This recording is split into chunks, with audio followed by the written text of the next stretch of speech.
নিকট অতীতে আমরা দেখেছি তাদের নেত্রীকে মুক্ত করার জন্য বালু ভর্তি ট্রাক সরানোর সক্ষমতা তারা দেখাইতে পারে নাই।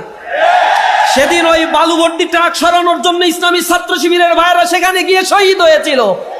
তাদের শুধু নির্বাচন আর ক্ষমতার পালাবদলের জন্য, একটা পরিবর্তনের জন্য আমরা যে স্বপ্ন দেখেছিলাম, কিন্তু তারা দেখেছে শুধুমাত্র লুটপাট করা। সেই বর্গীরা আবার যেন আমাদের দেশে ফেরত এসেছে। চারিদিকে অস্ত্রের মোহরা, সন্ত্রাসের ঝনঝনানি দিয়ে আমাদেরকে প্রকম্পিত করে দমিয়ে দিতে চায়। প্রচন্ড হিংসা বিদ্বেষ মনে নিয়ে বলে যে ওই মার্কা ছাড়া অন্য কাউকে আর ঢুকতে দেবে না নাকি ভোট কেন্দ্রগুলোতে।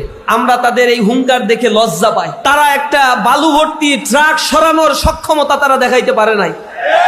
তাদের কোনো ছায়াও আমরা সেখানে রাজপথে দেখতে পাই নাই। বড় গর্ব করে আমাদেরকে বলে, তোমরা গণতান্ত্রিক 15 বছরের আন্দোলনে কোথায় ছিলা? যারা আমাদেরকে বলে তাদেরকে আমরা বলেছি যে গুম কমিশন যে রিপোর্ট পেশ করেছে সেখানে 31% গুমের ঘটনা।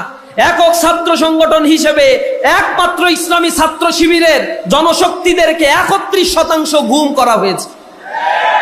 আর তোমাদের রাজনৈতিক দল, সকল দল অঙ্গ সংগঠন মিলে 35% গুমের ঘটনা ঘটেছে। তারপরেও তোমরা দেখো না 15 বছর আমরা কোথায় ছিলাম। আফসুস হয় তাদের। তারা নানা ধরনের ন্যারেটিভ, বস্তা বসা, সেই চেতনার ব্যবসাগুলো নিয়ে এসে আবার বিভাজনের রাজনীতি করে এই দেশের সম্পদগুলো লুটে পুটে খেতে চায়। এদেশের মানচিত্রকে কামড়ে খেতে চায়। এদেশের সুপ্ত বারুদ গোলা নিয়ে এ জাতিকে নিয়ে আবার সিনেমিনি খেলার স্বপ্ন তারা দেখতে চায়।